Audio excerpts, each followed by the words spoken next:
Bonsoir et bienvenue dans le journal de la rédaction. Dans l'actualité de ce vendredi 28 juin, sans surprise, le plan de déplacement urbain a été voté ce matin lors du conseil communautaire de Marseille-Provence Métropole. Fini les bains de foule aux Catalans, la plage sera désormais sous surveillance de la police afin d'en limiter l'accès.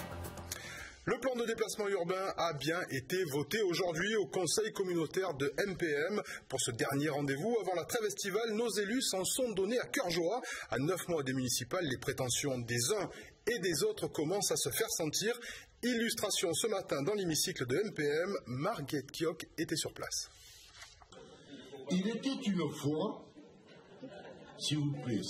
Depuis quelques semaines, les institutions marseillaises sont devenues des théâtres. Vous ne décidez ni ne faites ce dont Marseille a besoin et que les Marseillais attendent. Merci. Moi, je ne sais pas, Mme Kardec. Si les primaires ont commencé, ce que je sais, c'est que dans votre discours, les élections municipales ont bien commencé. Le drame qui s'y joue, la course à la mairie de Marseille, exemple ce matin avec le vote du PDU, le plan de déplacement urbain qui prévoit toutes les politiques concernant les transports en commun, L2 et autres pistes cyclables sur tout le territoire de MPM. Deux socialistes, candidats aux primaires contre Eugène Caselli, ont décidé de voter contre, Patrick Menucci et Samia Ghali. C'est pas ma vision de Marseille pour demain. Voilà. Et je l'ai dit, sur la question notamment du transport, qu'on soit au sud, à l'est, au centre ou au nord de la ville, tout le monde doit être traité de la même manière. Vote contre également des écolos qui dénoncent une place trop importante laissée la voiture au détriment des transports en commun et du vélo. Plus surprenant, le vote contre d'une partie des élus UMP. Ils regrettent notamment que le boulevard urbain sud soit repoussé. Et voilà comment un texte qui aurait dû passer comme une lettre à la poste donne des sueurs froides à Eugène Caselli. EU est approuvé, je remercie les élus de leur responsabilité. La droite avait décidé de s'abstenir sur le PDU, c'est ce qui avait été dit en conférence des présidents. Voilà 2 fois que la droite ne tient pas ses engagements. Alors que moi, vous avez pu le remarquer, je suis d'une loyauté exemplaire par rapport au pacte de gouvernance. Adoption également du PLU pour Marseille et les autres villes de MPM. Une fois les 150 rapports votés, voilà venu le temps de la pause estivale. Rentrée des élus communautaires prévue le 25 octobre, au lendemain des primaires socialistes. Politique et justice, en bref, après 3 heures de confrontation avec Jean-Noël Guérini, le conseiller général Alexandre Medvedovski a été mis en examen par le juge Duchesne pour détournement de fonds publics dans un des volets de l'affaire Guérini. Social, les salariés de la grande minoterie de la Méditerranée, plus connus sous le nom des Grands Moulins Morel, étaient ce matin devant le tribunal de grande instance de Marseille.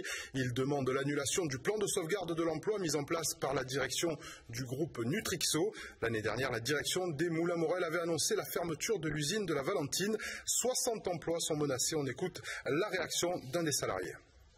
C'est un plan qui, au niveau tant social que financier, est injuste. Il prévoit des reclassements à l'autre bout de la France, avec des pertes financières au niveau salarial très importantes. Ils veulent nous fermer, donc on ne peut pas concevoir qu'ils aient cherché réellement un repreneur. Et là, on a obtenu, il y a 2 mois de ça, la nomination par le comité d'entreprise d'un cabinet de recherche de repreneurs indépendant. Et donc, depuis 2 mois, ils recherchent des repreneurs activement. Il y a déjà des pistes et c'est vraiment une belle victoire. Autre lutte sociale, cela fait 1000 jours aujourd'hui que les salariés de Fralib sont en lutte. Pour ce triste anniversaire, les Fralib avec la CGT recevaient des délégations de salariés en lutte contre la fermeture de leur usine ou encore contre des suppressions de postes. Et ils sont venus de toute la France pour assister à la grand-messe des luttes sociales. Nathalie Coquille. Fralib, Sanofi, Pilpa, même combat. Les salariés étaient nombreux ce matin à se mobiliser pour un carrefour des luttes à l'usine de Gémenos. Leur but, s'unir contre les licenciements et les fermetures de sites. On vit la même chose dans les différentes entreprises, mais c'est la même réalité. Si c'est des multinationales, la plupart, ils fonctionnent, c'est la même stratégie, la même logique de sabordage de l'emploi justement. Avec plus de 1000 jours de lutte à leur actif, ce rassemblement marque un véritable cap pour les Fralib, qui ne sont plus payés depuis mars dernier. Ils devront également passer l'été sans revenu, En attendant la décision du Conseil des prud'hommes concernant la rémunération de leur salaire, ils s'improvisent guides et font visiter leur usine à l'arrêt à leurs compagnons d'infortune. Ça te fait drôle, ça te fait de la peine aussi de voir ça tout arrêter.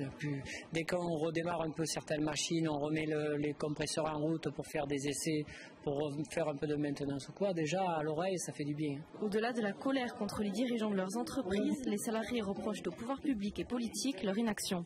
Au niveau du gouvernement, aujourd'hui, que ce soit ceux qu'on connaît aujourd'hui ou ceux qu'on a pu connaître dans le passé, on n'attend pas grand-chose.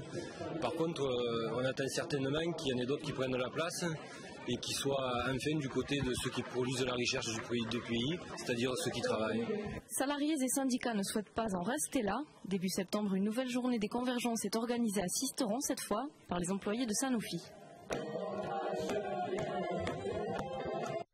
La plage, même si la saison estivale reste tardive cette année, les Catalans voient quand même la fréquentation augmenter. Il n'existe pourtant qu'un seul passage sur cette plage pour aller faire la sardine sur le sable. Un problème en cas d'intervention des services de secours. La mairie a donc décidé de limiter l'accès à 1000 personnes. Anaïs Gonfon et Bettina Métro. 2000 m², pourtant ils étaient plus de 2000 le week-end dernier sur la petite plage des Catalans, soit moins d'1 m² par personne. Une situation ingérable pour les secours, la mairie a donc mis en place un arrêté municipal afin de limiter son accès. Depuis plusieurs années, on a des soucis de surfréquentation de la plage des Catalans, qui est une plage enclavée, avec parfois des situations de promiscuité, de début de bagarre, de choses comme ça, qui nuisent à la tranquillité publique. Et donc nous devons nous mettre en conformité pour gérer cet ordre public. Donc la police nationale m'a demandé de prendre un arrêté municipal. Autre problème pour cette plage du centre-ville, elle ne possède qu'une seule entrée et donc une seule sortie. En cas de mouvement de foule, le pire serait envisageable. Désormais, un agent de police limitera l'entrée temporairement, une mesure qui ne fait pas l'unanimité chez les plaisanciers. Je ne suis pas trop pour le fait qu'il y ait quelqu'un qui filtre à l'entrée de la plage. Les gens qui ne sont pas gênés par le monde peuvent venir et ceux que ça gênera de toute façon ne viendront pas. Voilà. Je pense qu'il s'il y a trop de monde, on est bien obligé quand même de limiter. On va se retrouver comme des sardines. Hein. Une initiative qui pourrait engendrer des frustrations à l'entrée de l'été. Le doublement de la surface de cette plage est prévu par la mairie. Les travaux devraient commencer début 2014. Des travaux sur 3 ans dont le coût est estimé à 15 millions d'euros. Pour la deuxième année consécutive, les écoles des quartiers difficiles de Marseille viennent à la rencontre des institutions, police, gendarmerie, pompiers ou même la Légion étrangère. Cette opération qui s'est déroulée sur l'esplanade du J4 face au MUSEM a pour but de sensibiliser les plus jeunes au respect des institutions et voire même peut-être susciter des vocations. Tout à fait, on peut prendre qu'une victime allongée dans un camion de pompiers, donc du coup, forcément on va donner le nombre de victimes. Et ensuite, très bien, tu as dit qu'on allait dire tout ce qu'il fallait. Aujourd'hui, sur l'esplanade du J4, on est loin des salles de classe, mais pourtant on écoute, on découvre et on apprend. À la gendarmerie, on a appris que les gendarmes sont méchants avec les méchants. Ici, on est gentils, ils ne font rien. Et que la gendarmerie, c'est pas pareil que la police. Si on fait une bêtise ou un truc très dangereux, on sera réprimé. À l'heure de la reconquête des cités marseillaises par l'État via les zones de sécurité prioritaires, les ZSP, certains ont décidé de prendre le problème à l'envers. Pour Salim Bouali, la prévention passe par la connaissance des institutions. Je pense que les quartiers nord de Marseille ou les quartiers tout court, il y a une richesse incroyable chez les garçons, chez les filles.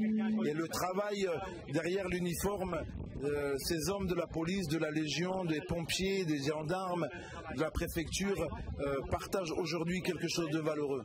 On a l'impression que la jeunesse a découvert que derrière un uniforme, il y a des hommes ou des femmes. Et que le dialogue est tout à fait normal et possible. Une rencontre enrichissante pour les enfants, mais aussi pour les forces de l'ordre qui se prêtent au jeu, avec l'espoir de susciter, pourquoi pas, des vocations. Ça permet effectivement, surtout vraiment, aux enfants qui ne savent pas effectivement à quoi sert exactement la police, à quoi sert la Légion étrangère, à quoi servent les pompiers, de recentrer, de leur dire voilà à quoi servent ces institutions, ce qu'elles vous apportent, ce qu'elles apportent à vos parents et à vous-même, et puis éventuellement ça peut susciter aussi, et ça a déjà suscité des vocations pour le futur. Et peut-être que cette nouvelle journée de rencontre entre les écoles et les forces de l'ordre suscitera de nouvelles vocations. La campagne de prévention estivale de Réseau Ferré de France a débuté chaque année à la même époque. Il est nécessaire, important de rappeler le danger de traverser les voies ferrées, notamment sur la ligne de la Côte Bleue. Aurélie Repère. Pas facile de voir la lumière au bout du tunnel. Pour le conducteur et comme pour les usagers. À l'approche de l'été, Réseau Ferré de France lance sa campagne de prévention annuelle. Inviter les audacieux piétons à sortir des rails. Les gens pensent qu'ils entendent le train, et c'est faux, puisque de face on n'entend pas les trains. Les gens pensent qu'ils ont le temps de s'éloigner, c'est faux aussi. Ils pensent que le train va freiner, le train met des centaines de mètres pour s'arrêter.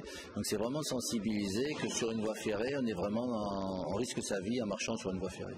Une trentaine de trains circulent par jour sur la Côte Bleue, avec des arrêts parfois à quelques mètres de la plage. Entre 2000 et 2010, 14 accrochages, certains mortels, ont eu lieu sur cette ligne. Depuis 10 ans, les accidents de personnes ont diminué de 40% sur l'ensemble du réseau. Ça va être le pêcheur le matin à 6 h jusqu'à la famille qui va venir promener et qui va aller dans les calanques l'été. Donc en maillot de bain avec le bateau gonflable. J'ai déjà vu mon bateau gonflable avec un père de famille sur un pont. Nous, en tant que conducteurs, on circule à une centaine de kilomètres/heure sur cette partie de voie. Et donc on a que 200 à 300 mètres vraiment de visibilité. Tous les promeneurs ne tentent pas le diable. Pour certains, il n'est pas question de traverser les rails. Non, parce que tout petit, on m'a appris à ne pas le faire, puisque c'était mon métier. Donc, non. Par contre, j'ai fait en sorte que beaucoup de gens ne traversent pas. Hein, ça, c'est clair. Outre l'affichage, les moyens de dissuasion sur le terrain sont renforcés chaque année. Clôtures, murets à proximité des chemins de randonnée. L'an dernier, des buissons épineux ont même été plantés. Les usagers sont prévenus, qui se frottent au rail s'y piquent. Football, l'OM a enfin trouvé sa première recrue du mercato, c'est désormais officiel. Dimitri Payet, le milieu offensif de Lille, s'est engagé pour le club phocéen sur une durée de 4 ans, montrant du transfert un peu plus de 9 millions d'euros. Dimitri Payet devra tout de même se soumettre à la traditionnelle visite médicale. C'est assurément une bonne nouvelle pour les supporters marseillais. La saison dernière, Dimitri Payet a signé 12 buts et 12 passes décisives. Le nouvel attaquant marseillais sera présenté dans les prochains jours. Voilà, c'est la fin de ce journal. Merci de l'avoir suivi. Votre prochain rendez-vous avec l'information, ce sera dès 22h, le 22 minuit, présenté par Julien Desvages. Passez un excellent week-end. L'info continue sur LCM.